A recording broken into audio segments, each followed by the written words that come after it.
Hello, my name is Logan and welcome to my YouTube channel. Today we are going to be discussing the new iPad Pro.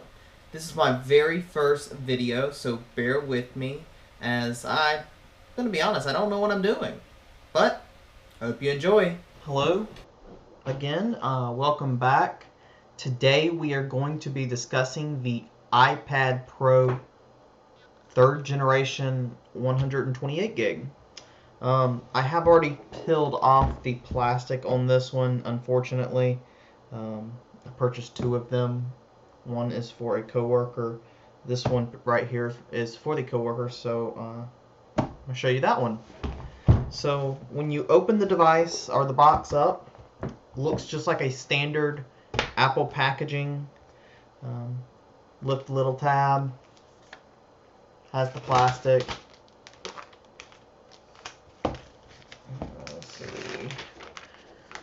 Peel it all off. When you first look at the device, it is absolutely stunning. They did a really great job with the cosmetics of this device. Compared to the previous generation iPads, they just did not have this square body, I would say. But overall, I love the design of the device. Up under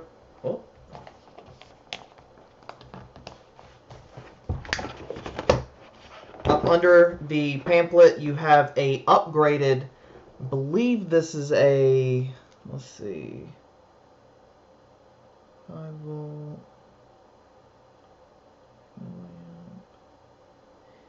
From what I've read online, this is upgraded. It does say output 5-volt, 3-amp, or 9-volt, 2-amp. But I do believe this is a little bit stronger than the normal one. Does have a USB-C output, as you can see right there. You also get a USB-C cord. I do wish they would make these a little bit longer, but they don't, so it is what it is. You can always buy extra ones online. Amazon always has a fairly good deal on USB-C cords, as well as really any type of cord you may need. Inside of this, it includes, I left some in there. You have a brochure on the device. Tells you about Face ID, Control Center, Tips, Home Dock, App Switcher.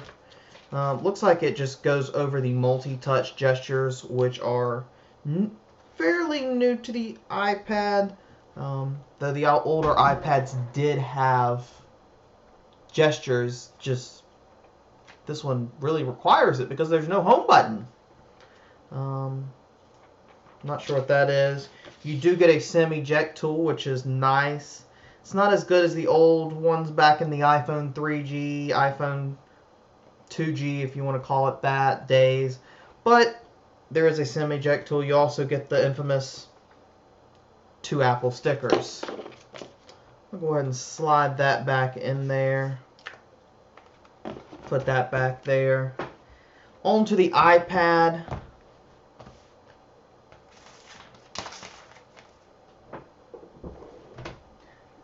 The iPad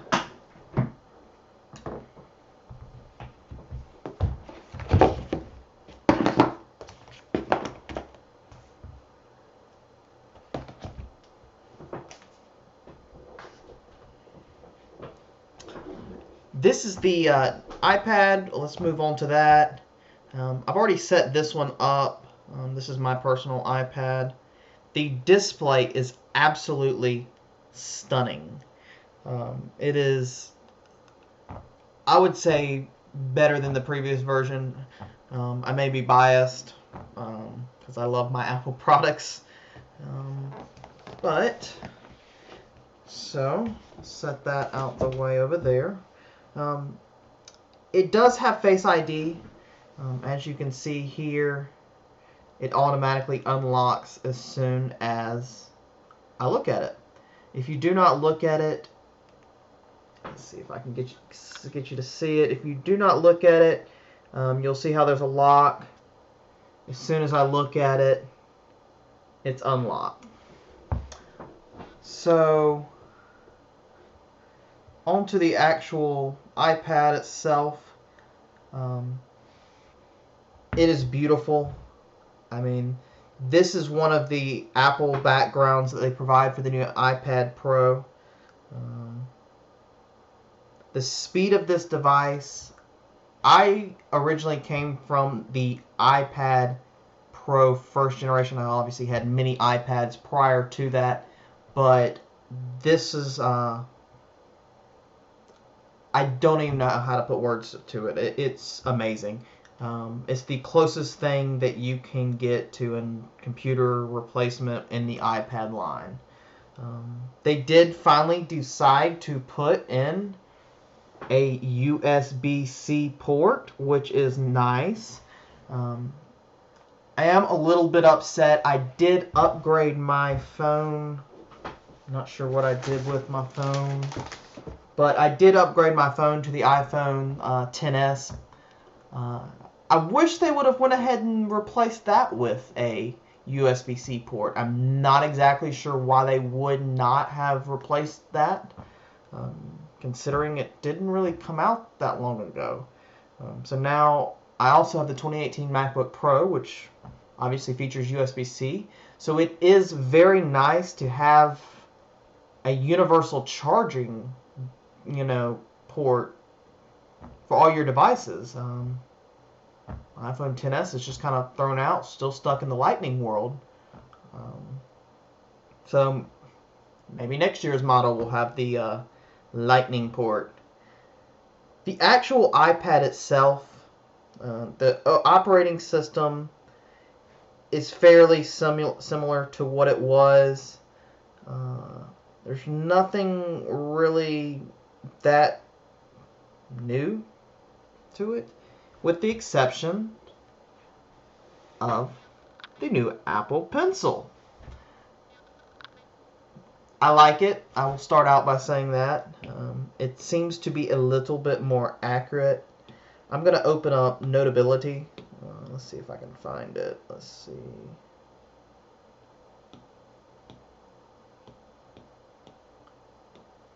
So here is Notability. They are one of the first ones to support the new Apple Pencil double tap method. So with the device, when you double tap, it switches between the eraser.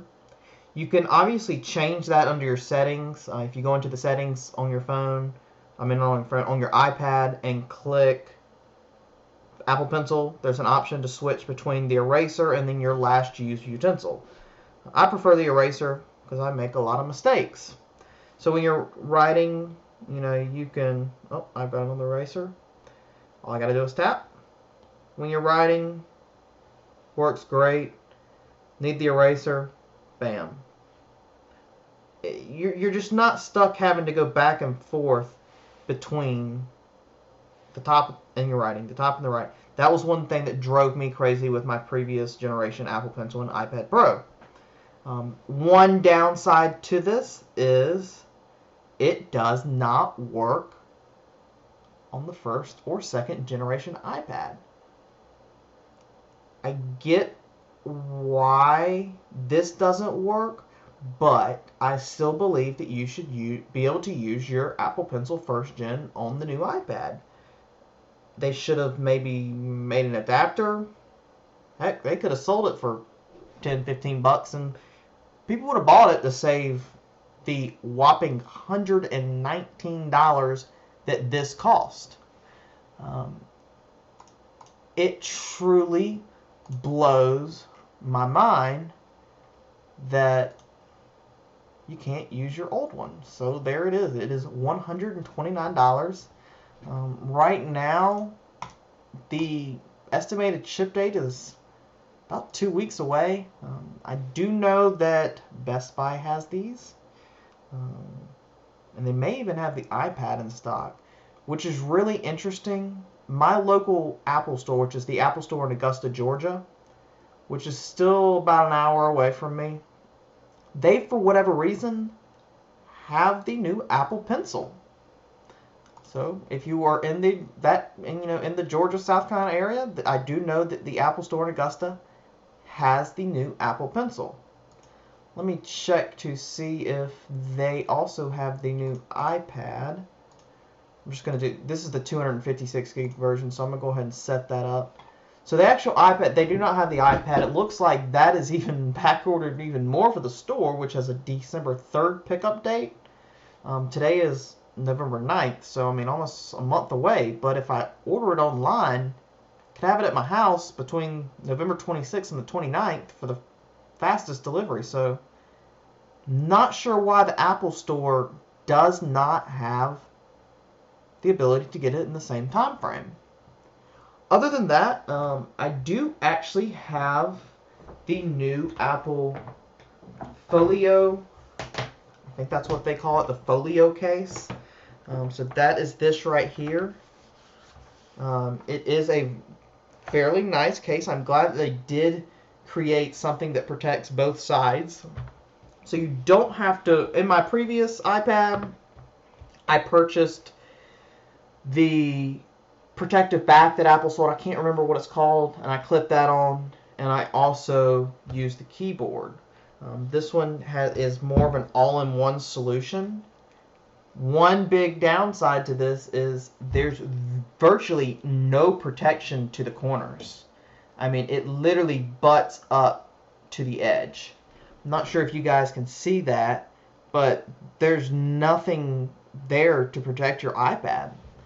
But the Apple Pencil, it does allow it to clip on the side, which is new to the iPad Pro 3rd generation. It does allow you to set it up at 2 different heights. That one is a little bit more straight up. And you also have this mode, which to me is a little bit better because it has more of an angle. The Apple Pencil, obviously, can just sit there. It also charges up there, which is nice. When you set it on the top, a little banner will appear right here. It shows Apple Pencil, and it will tell you the battery.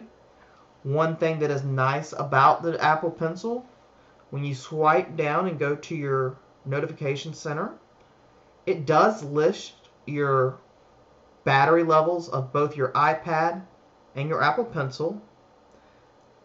And that is the new iPad.